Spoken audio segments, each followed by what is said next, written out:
Конкретно екеуіңді адам қылған менмін ғой. Енді соны бетке басып айта бермейтін шығарсың, Мәке?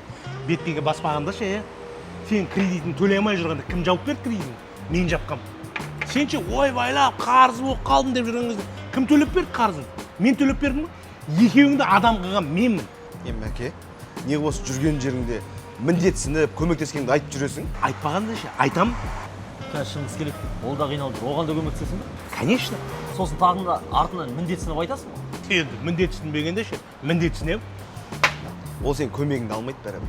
Қиналып тұрған кезде ақша берсең, билеп тұрып алады ғой, білесің ба? Қалайсыңдар жігіттер? Аман сенсіңдер ма? Жақсы шыңғыс. Бізде бәрі жақсы. Өзің қалайсың? Сен қиналып жүр деп естідім ғой. Қазір кім қиналмай жүр дейсің, Мәке? Бәріміз қиналып жүрміз ғой. Досым айтса көмектесеміз ғой, қиындығын шешеміз. Жоқ, Мәке, өз проблемамды өзім шеше аламын. Жақсы жігіттер. Шыңғыс. Тоқтасың. Не болды? Айтсаң, не проблема болып отыр? Ана екеуін қоя берші. Екеуміз доспыз ғой. Қандай көмек керек? Жұмыс десең, жұмыс берем. Ақша десең, ақша берем. Көмектесем ғой, досым. Көмектесеміз дейсің бе? Иә? Маған ешкімнің көмегі керек емес. Маған Алланың өзі жетеді.